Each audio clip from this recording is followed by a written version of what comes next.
Hi, this is Larry Bauer, Chief Executive Officer of the Family Medicine Education Consortium, and I'm excited today to be talking to two CrossFit aficionados, Dr. Juliet Pauscher, who is a third-year resident at Fairview Hospital in Cleveland, Ohio, and Alyssa Abel, who's a fourth-year medical student in upstate New York and a future family physician. She's also a former college soccer player turned lifter and CrossFitter. And Julie, according to Allie, has been a huge role model to her through medical school, and she loves listening to her podcast and is excited to be part of this conversation. So with that as an introduction, Allie, do you want to take the lead?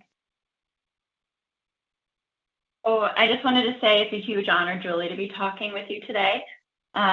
Like Larry said, I'm a huge fan and you're such a huge role model. I just wanted to ask you first, so what is your background in CrossFit and why family medicine? Great question. And thank you guys both so much for having me. I'm very excited to be talking to both of you. So a little bit of background for me with CrossFit. I actually found CrossFit while I was in college. So I first heard about it from my husband, who was not my husband at the time, but it was actually one of the first times I met him. We were living in the same dorm and we were in a mutual friend's dorm room, and he pulled up CrossFit.com on the computer, and I was really interested, and I started asking him all these questions, and it really seemed like something that I would be interested in because my background was in gymnastics through high school, and I did some track and field, and I dabbled in triathlons in early college, and I really liked the idea of doing something different every day and being in a group environment to make working out a little bit more fun and exciting. So when I heard about it, I knew immediately that it was what I had been looking for since I had stopped my high school sports. And it wasn't very long before both my husband, who became my boyfriend at the time, and I joined our local CrossFit affiliate in Ann Arbor. And from there, it just accelerated really quickly. It was in 2009, and so at that time, CrossFit was still growing. Not a lot of people had heard about it. It wasn't like today where if you say the word CrossFit, most people have heard of it in one capacity or another, whether they know someone who's done it or they've seen it in their community. And so I was lucky that we started early, and I ended up really accelerating my progress and competing in the CrossFit Games the following year in 2010, and was lucky to just continue doing that all the way through the rest of college and then a couple years in medical school. And finding CrossFit also had a huge impact on my decision to pursue family medicine. So I had pretty much known that I wanted to go to medical school when I was in high school, but I wasn't 100% sure, and I wanted to definitely make sure that I explored all the other options. So the first couple of years of college, I studied engineering. I explored what it would look like to work in research or to work in industry, and at the end of the day, I really came back to medicine, and it was mainly because of the physician-patient relationship that really drew me to medicine. But I thought that the one field I could rule out was primary care because I thought it was too broad. I thought that I really wanted to be a specialist. I wanted to be an expert at one area of the body because it just seemed more comfortable to me to feel like I could know one thing really well instead of knowing a little bit about a lot of things. But as I got more into CrossFit, I really was able to understand the problems facing our healthcare system and the health of our society today, and to understand how many of them are really preventable with lifestyle. When I first did my level 1 seminar, which is basically the introductory seminar for CrossFit, there was one part of the seminar where they explain one of the models that they use to describe fitness, and it's this continuum from sickness through wellness and then fitness at the other end. And it basically describes this principle that if we can push ourselves more towards the fitness end of the continuum, we have this buffer against sickness. So whenever something inevitably comes our way, life knocks you down, something happens, you now have this buffer so that you can recover more quickly, and maybe it won't affect you as much as if you're just sitting on the well middle part of the continuum or towards the sick end. And so that for me was very life-changing. It really changed the way that I thought about health. And as I started med school, I was able to really see a stark contrast between what was happening in the doctor's offices that I was spending time in, even during my first couple of years of med school, and then what was happening in the CrossFit affiliates where I was going to train at night to train for the CrossFit Games. And, you know, in the office, I spent a half day, I think it was a half day every other week during my first year of med school in a primary care office. And I saw how, you know, we would tell someone, oh, your blood pressure is not controlled, or your diabetes isn't controlled, and you need to exercise more, and you should eat better, and here's a new medication, and we'll see you in 3 months or 6 months, and, or, you know, increase the dose of your medication. And they'd come back 3 or 6 months later, and not really much had changed. But in the CrossFit gym, I was seeing people, you know, lose weight, come off of their medications, become more confident, really dramatically change the quality of their life. And so it really became obvious to me that, you know, we're approaching all of these chronic diseases kind of not in the most effective way in the doctor's office. These are things that are being more affected by our communities, by the way that we're spending our day-to-day lives. And so that is really what drew me to primary care, because I realized that if we want to have a huge impact on patients' quality of life and on the health of our country as a whole, we need to work on these chronic lifestyle conditions and try to come up with other ways to address them outside of our short office visits. So that's where I'm at today. That's a great story. So you were really inspired basically from day one of what CrossFit was doing for people at the gym, how it was changing their lives, getting them off medication. Can you tell us exactly what is CrossFit? Because we all do hear about CrossFit, but I'm not sure if our audience really knows exactly what it is. Yes, that's such a great question, because I think it's one of those terms that people have very strong reactions to one way or another, whether it's good or bad. And, you know, some people, maybe if you know someone who does CrossFit, you say, well, they won't shut up about it because they do CrossFit, they want to tell everyone about it. Or maybe you have met someone who had a bad experience, and so or maybe you've just seen it, or you think that maybe it could be dangerous or could cause injuries. And so people, I think, tend to have strong reactions to the term. But at its core, CrossFit, actually, the definition of CrossFit is constantly varied functional movements executed at high intensity. So if we break that down, it's kind of a mouthful, but you can start off with functional movements. So in CrossFit, we're doing movements that our body is designed to do. We're moving our skeleton, our musculoskeletal system through the range of motion that it was designed for. So rather than sitting in a leg press machine in a controlled environment and doing leg presses, we're doing squats. You know, we're using things like barbells or dumbbells or kettlebells or sandbags or things that might resemble loads that you may have to move in real life. So it's functional movements. It's constantly varied, meaning you're doing something different every day. So by not having necessarily a routine, you're constantly challenging your body to adapt to a different stimulus.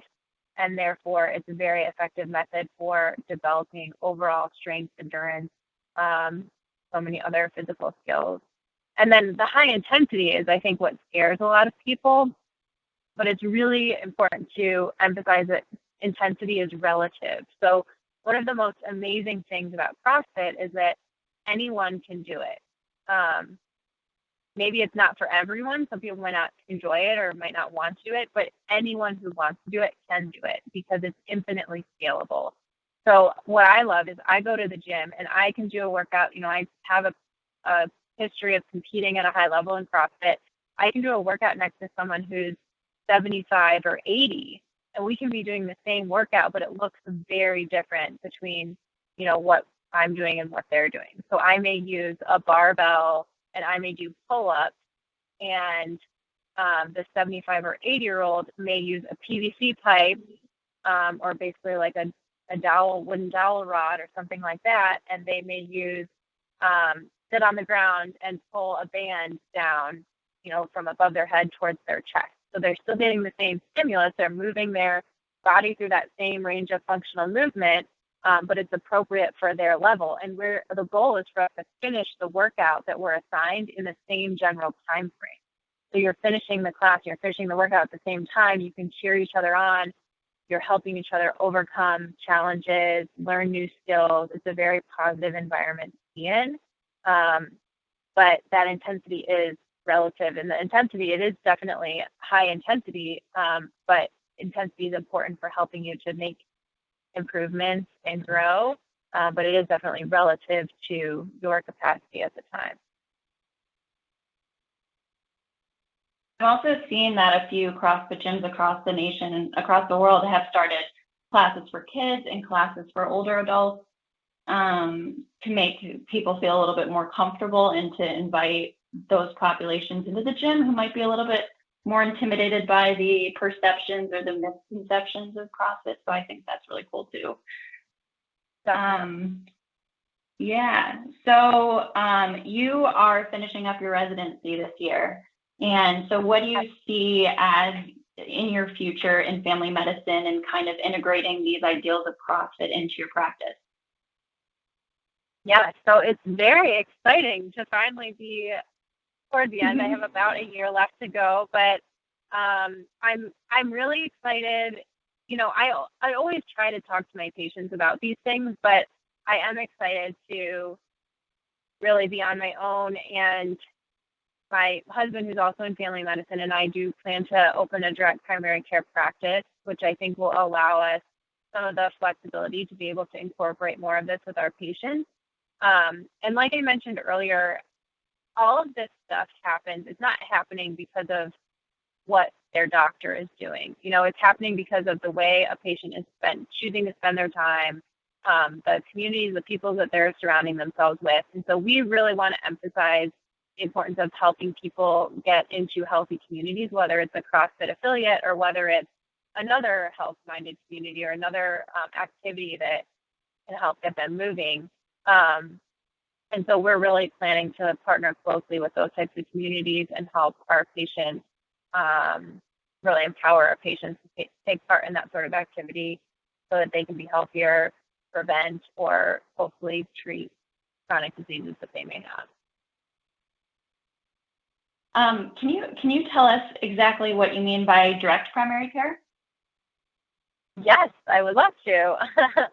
Cool. So my husband and I have been following the direct primary care movement since he was, I think, early in residency. We had gone to a direct primary care conference here in Ohio, and essentially what we like about it is that it's a low overhead membership-based model of primary care. So it essentially takes out insurance from the picture. So the patient is paying the physician a low monthly payment to be part of their practice.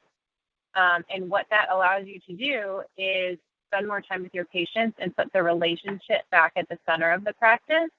And then really removes a lot of the overhead and extra expenses that can take so much time and end up adding so much extra cost to the system, so that it's really just a direct relationship between you and the patient, which I think is what so many of us want, whether it's from the physician's perspective or from the patient's perspective these days. And then you have also been very involved in this new CrossFit Health brand. Can you tell me a little bit about that as well?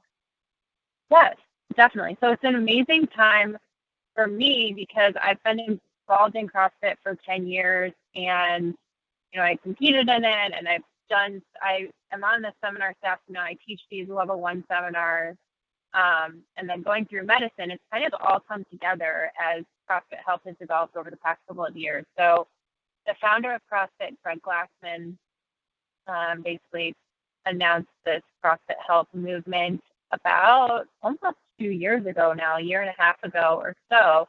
And it came about from a series of events, but essentially CrossFit really got drug into a lot of the corruption that is occurring within medicine and within medical research. And as part of that, it really opened his eyes to how much corruption there is. And so his mission became to educate the public and to kind of expose the corruption and to get some of that out of scientific research and the health sciences. And so a lot of CrossFit Health is just about education of the public and education of physicians. A big branch of it is educating physicians about what CrossFit is. So like I mentioned earlier, CrossFit puts on these level 1 seminars every weekend all over the world. They've been doing it for well over 10 years. And it's an introductory seminar that gives you the background, the methodology behind CrossFit, an introduction to the basic CrossFit movement. It's something that I really think anyone who does CrossFit would benefit from going through, because it just really gives you a perspective sort of from the horse's mouth about what CrossFit is. And so he decided that he was going to put these seminars on for free for physicians. So any physician who's doing CrossFit can sign up for one of these. He calls them the MDL ones, but it's for MDs or DOs, can sign up and come out to the headquarters, which is in California, and do the CrossFit Level 1 seminar for free. And as part of that, his mission is to network like-minded physicians. So when we go to these seminars, you're meeting physicians from all over the country, all over the world, really, in different specialties, but you all share this common sort of lifestyle doing CrossFit and understanding that there is a better way to address chronic disease, and that's with exercise and nutrition and various other lifestyle behaviors. And so it has been really great to network with other like-minded physicians and come up with different ideas about how we might be able to better serve our patients in our communities. And then at the same time, while they're doing those seminars, they also put on conferences where they bring in speakers, scientists, physicians, researchers on various topics. And so it's a great kind of ongoing education as well. How do you have time to do all of this during residency? That's a really great question. I just get very creative. And I do sleep, because I really do prioritize sleep. For me, I'm not one of those people who can get away with only a couple hours a night. So sleep is very important to me. But I just get creative. I think, I have gone to a lot of these level 1 seminars, the MDL ones, and I taught a lot of them, and they happen about once every other month. And so I suffer a little bit coming back on a red-eye flight after that. But other than that, this is the stuff that I love, and it's so invigorating for me to go and meet like-minded people, and I get really excited about the future. So it's always like a positive thing. It's always worth a little bit of lost sleep. And your passion is super contagious, because just talking with you, and I know that I have a lot of classmates who also listen to your podcast. We just really love talking about what you talk about and what you engage your guests on your show in. And thank you for doing everything that you do. And so when did you start your podcast, Pursuing Health, and what kind of inspired you to do that? Yeah, so I started the podcast sort of as I was transitioning away from competing in the CrossFit Games. So I knew going into my 2015 season that was going to be my last year of competing, because at that point I had taken 2 years of research in the middle of my medical school training. The program I went to, we all did 1 year of research, but I added on a second year. And I knew I needed to go into my clinical year. And it wasn't really going to be feasible at that point to train at the level I was training at and do my clinical rotation. So I knew that was going to be my last season. And I was kind of always searching for ways to continue to stay in touch with the CrossFit community. And it's funny how it happened. I went to a Tony Robbins seminar in New York. And if you haven't heard of Tony Robbins before, it's kind of this, it's a sort of a self-improvement seminar, but you basically leave the seminar feeling like you are on top of the world and you can do anything. And I never really saw myself as someone who like really put myself out there or really, I don't think I ever would have thought about starting a podcast, but I went to lunch with a friend the next day and he suggested, he's like, you should start a podcast. And I said, okay, I can do anything. I'll do it. And it ended up being one of the best decisions I ever made, because if I think about it, I'm not a big public speaker per se, but I love speaking with people one-on-one and having more deep, intimate conversations. And I think in part that's why I love family medicine. But I had met so many amazing, interesting people through my career of competing in CrossFit, and this was a way for me to start to share some of those stories.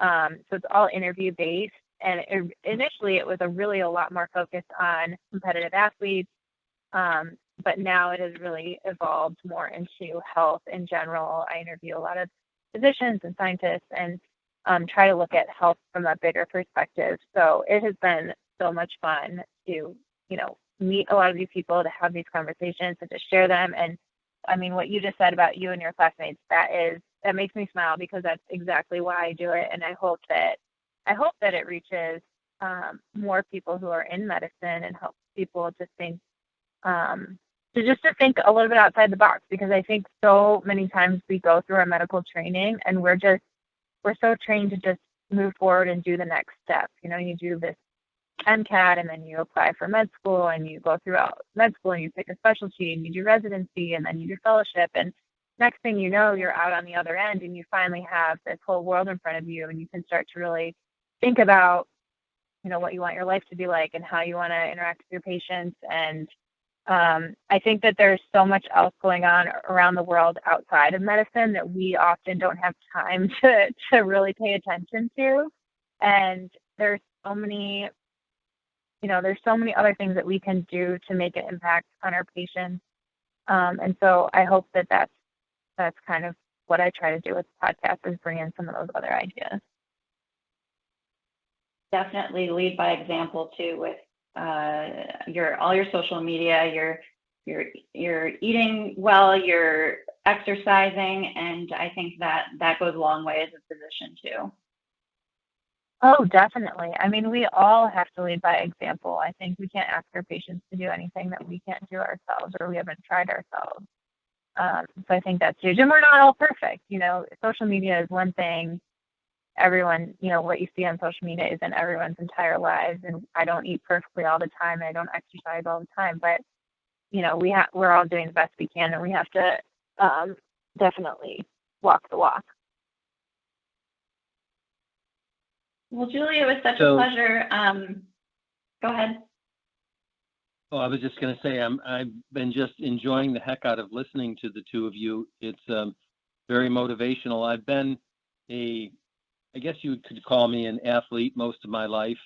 And as I'm in a later stage, well beyond where the two of you are age-wise, it's still a very important part of my life. And I'm kind of excited to learn about a whole new approach. So thank you actually to both of you for introducing me to CrossFit.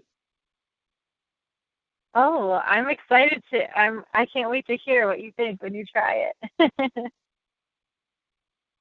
Right at the conference in November. Exactly what I say. So Juliet and Allie will be there at our conference in Lancaster, Pennsylvania, November 1st through the 3rd. And we'll have an opportunity to, I'll get my first real exposure up close and personal. So I'm looking forward to that very much.